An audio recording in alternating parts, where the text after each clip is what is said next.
पिछले एपिसोड में हमने देखा लैंस ने थर्ड फैंग विर्थ के खिलाफ जीत हासिल की और मैच ने भी जबरदस्त टक्कर देके सेकंड फैंग एबिस रेजर को धूल चटाई। अब रेन बेसमेंट की तरफ जाता है और हिडन डोर को खोल आगे बढ़ता है। वहीं फिन और डॉट थर्ड फैंग लव का सामना करते हैं, जो कि दिखने में काफी क्यूट है। लव प्यारी सी आवाज में उनसे पूछती है क्या वो क्यूट है। डॉट सोचता है पहली मुलाकात में ये फैसला कोई कैसे कर सकता है, लेकिन लव सेम सवाल बार बार दोहराती है। डॉट फिन को कहता है ये काफी ज्यादा मैनिपुलेटिव है और इसे अवॉइड करना काफी मुश्किल है क्योंकि उसे क्यूट गर्ल पसंद है। डॉट माफी मांगते हुए कहता है उसकी फ्यूचर फियांसे लेमन है, इसलिए वो उससे शादी नहीं कर सकता। लव इस रिजेक्शन से भड़क जाती है और उन पे अटैक करती है। डॉट मैजिक से उसके अटैक को रोक देता है। डॉट एक्सप्लोसिव स्पेल यूज करता है जिस पे लव कहती है उसका मैजिक उसके खिलाफ बेकार है। वो जैसे ही अपना टॉर्नेडो स्पेल यूज करने ही वाली होती है, कई सारे फायर शॉट उसके चारों तरफ धुआं पैदा करते हैं जिससे वो कुछ देख नहीं पाती और डॉट धुएं के बीच से निकल उसकी छड़ी को छीनने के लिए बढ़ता है, पर वो डॉट को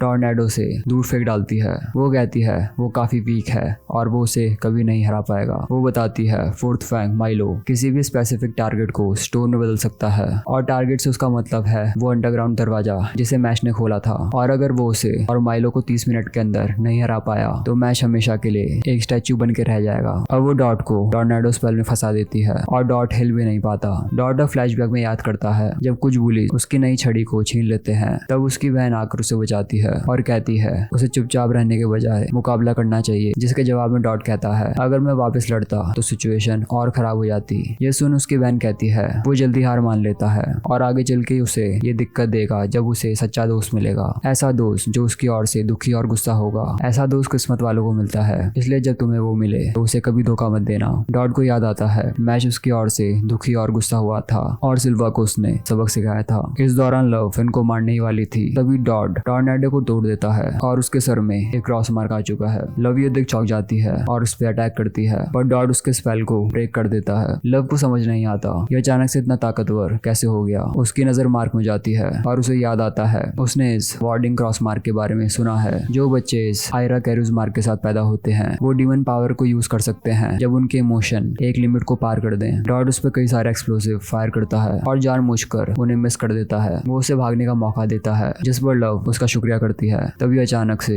एक बड़ा स्टोन स्टैच्यू फिन के पीछे आ जाता है, लेकिन डॉट तुरंत बीच में आ जाता है और बुरी तरह घायल हो जाता है। अब माइलो वहां आकर कहता है उसे लगा था लव इन दोनों को संभाल लेगी, पर यहाँ आकर उसे निराशा मिली है। अब वो अपना स्पेल यूज करता है और कई सारे स्टोन हैंड उन दोनों की तरफ अटैक करने के लिए बढ़ने लगते हैं। लव सोचती है अब ये दोनों नहीं बच सकते। तभी अचानक से डॉट और फिन के पीछे से एक बड़ी सॉर्ड आकर माइलो को मारते हुए दूर फेंक देती है। माइलो को समझ नहीं आता अचानक से उसके मैजिक को किसने तोड़ डाला। अभी उसकी नजर एक आदमी पे जाती है और वो घबरा जाता है कि डिवाइन विजनरी रेन एमिस यहाँ कैसे आ गया। माइलो उस पे स्टोन स्टैच्यू से अटैक करने की कोशिश करता है, पर इसका कोई फायदा नहीं होता। रेन अपना स्पेल यूज करता है और ढेर सारी सॉर्ड वहां आ जाती हैं और माइलो को बुरी तरह हरा देती हैं। ये देख के डॉट और फिन चौंक जाते हैं। माइलो अब गिड़गिड़ाने लगता है कि ये सब उसने दबाव में आकर किया, जिस पर रेन उस पे जोर जोर से लाते मारने लगता है और कहता है उसे उसकी बातों पे भरोसा नहीं है और उस जैसे लोगों को सिर्फ मार मार कर सुधारा जा सकता है ताकि वो ऐसी गलती दोबारा ना करे। रेन उन सभी को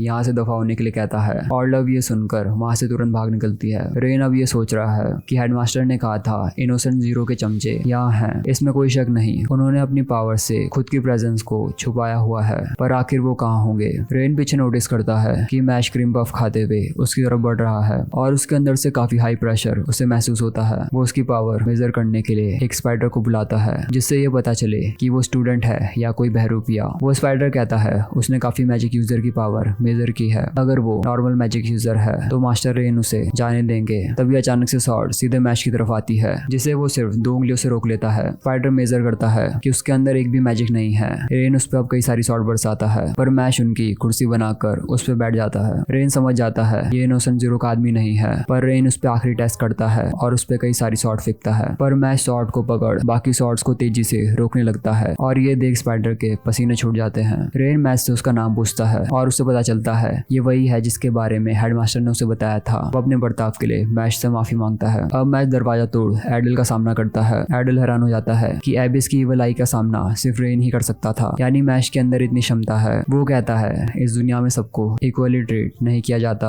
और मैंने तुम्हें पहले भी बीस्टली नेचर के बारे में बताया है और वो सारे इंफीरियर जीन्स को इस सोसाइटी से मिटा देगा। मैच पूछता है जो लोग मैजिक यूज नहीं कर सकते क्या वो उनकी बात कर रहा है, जिसके जवाब में एडल कहता है उसने सही समझा, वो सबको मिटा देगा। मैश अपने बचपन को याद करता है, कैसे उसके फादर उसे क्रीम पफ देते थे और मैजिक ना होने के बाद भी उन्होंने उसकी देखभाल की और उसे खूब सारा प्यार दिया। मैश कहता है उस जैसे लोग उसके लिए एक प्रॉब्लम है और वो दोस्त कभी नहीं बन सकते। एडल कहता है तुम मेरी बात समझे नहीं, इंफीरियर जीन्स का खात्मा जरूरी है। और तभी बहुत सारे पपेट्स मैश पे हमला करते हैं। उसी समय लव भी वहाँ पहुंचती है और घबरा के इस लड़ाई को छुपके से देखती है। मैश जैसे ही पपेट को तोड़ता है उसके अंदर से लिक्विड बाहर आता है। एडल कहता है ये एक एसिड डॉल है, इसलिए बच के रहना। मैश पपेट का हेड पकड़ उसे बॉल की तरह तेजी से बाकी पपेट्स की ओर फेंक डालता है, जिससे वहाँ सभी पपेट्स टूट जाते हैं। लव ये देख के पूरी तरह चौंक जाती है। मैश उससे लेमन के बारे में पूछता है, जिसके जवाब में एडल कहता है वो यहाँ सभी के मैजिकल पावर्स ले रहा है। मैश कहता है इस कारण सब बीमार पड़ सकते हैं।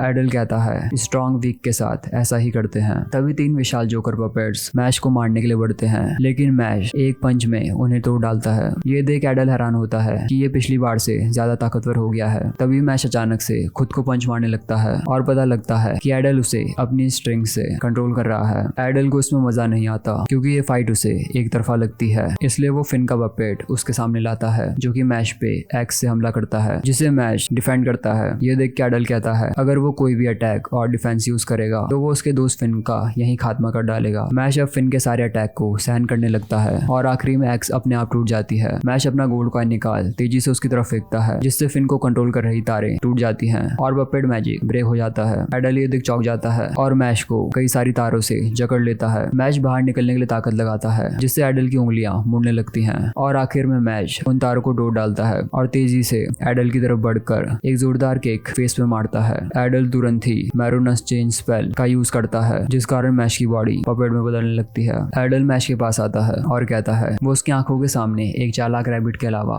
और कुछ भी नहीं है। वो उसका कॉइन निकालने लगता है और कहता है वो वुल्फ कभी नहीं बन सकता। तभी एडल देखता है कॉइन की जगह उसके हाथों में क्रीम पफ आ गया है। मैश जोरदार पंच मार के अपना क्रीम पफ ले लेता है और अब वो नॉर्मल हो गया है। एडल को समझ नहीं आता ये पपेट में बदल चुका था तो आखिर ये हिल कैसे पा रहा है। उसका पपेट मैजिक ब्रेन के सिग्नल को बंद कर देता है। कुछ ही देर में उसे समझ आता है ये स्पाइनल रिफ्लेक्स है, जिसमें बॉडी भारी खतरे में तुरंत रिस्पॉन्स करती है, जैसे किसी गर्म चीज को छूने पर हाथ पीछे कर लेना। उसका मैजिक सिर्फ बाहर से लोगों को पपेट बनाता है, लेकिन अंदर से वो इंसान ही रहते हैं और ये स्पाइनल रिफ्लेक्स क्रीम पफ की वजह से हुआ है। लव चिल्लाते हुए कहती है किसी के लिए क्रीम पफ इतना इंपॉर्टेंट कैसे हो सकता है। एडल अपना अब अल्टीमेट स्पेल यूज करता है और बताता है हार्म पपेट 100 मीटर के दायरे में किसी को भी पपेट में बदल सकता है और इसकी इनविजिबल तारों के टच होते ही वो पपेट में बदल जाएगा। अब विशाल पपेट मैश के ऊपर लगातार हमला करता है, पर अचानक से एडल शॉक में चले जाता है ये देख के कि मैश ने उस पपेट की तारों को तोड़ डाला है। लव बताती है मैश ने उन तारों को अपनी बॉडी की लेफ्ट साइड में जस्ट टच होते ही ट्रांसफॉर्मेशन होने से पहले ही उन तारों को तोड़ डाला। एडल एक बार फिर उस पर हमला करता है और मैश उस पपेट को पूरी तरह तोड़ डालता है और तेजी से एडल के पीछे आकर उसे जकड़ लेता है और हवा में ले जाके सीधा जमीन में पटक डालता है। अब एडल फ्लैशबैक में अपनी मॉम के बारे में सोचता है जो बहुत ही ज्यादा दयालु थी और सबको बराबर ट्रीट करती थी, लेकिन एक दिन गरीबों को खाना खिलाते वक्त एक आदमी ने उन्हें चाकू घोंप के मार डाला। अब प्रेजेंट में एडल कहता है उसकी मॉम गलत साबित हुई, इन लोगों को दया की जरूरत नहीं है, इसलिए वो सभी को मिटा देगा और वो अपना गोल नहीं बदलने वाला। मैश कहता है बुरे लोग बुरे ही होते हैं, चाहे उनका सोशल स्टेटस कुछ भी हो। एडल कहता है अधिकतर बेवकूफ लोग निचले स्तर में हैं, इसलिए उन सभी को मिटा देना बेहतर है। मैश उससे पूछता है लेमन कहाँ है, जिस पर एडल सभी स्टूडेंट को आजाद करने की बात करता है। ये सुन मैश कहता है उसने ये सब अपनी मॉम के लिए किया है, इसलिए उसे नहीं लगता कि वो एक बुरा इंसान है। एडल अब सभी को छोड़ देता है और मैश के सभी दोस्त आपस में काफी चीयर करते हैं। दूसरी ओर रेन लेंस को रोक कहता है कि वो स्कूल का नहीं लग रहा है और तुरंत उस पर हमला कर देता है और पता चलता है ये एक बहरूपिया है जो कि असल में इनोसेंट जीरो की क्रिमिनल ऑर्गेनाइजेशन का मेंबर है। रेन उससे पूछता है वो आखिर यहाँ क्यों आया है, जिस पर वो बताता है वो यहाँ एक खास चीज ढूंढने आया है और ये काम एडल का था, पर वो उसे ढूंढ नहीं पाया। वो उसे पूरी बात नहीं बताता और वहां से निकलने लगता है। रेन उसे रोकने की कोशिश करता है, लेकिन एक और क्रिमिनल जॉन पायरे उसकी तरफ एक विशाल चाकू फेंक उसे रोक देता है और उसकी ताकत डिवाइन विजनरी के टक्कर की है। इसके आगे की स्टोरी जानने के लिए चैनल को सब्सक्राइब करें। Till then peace out.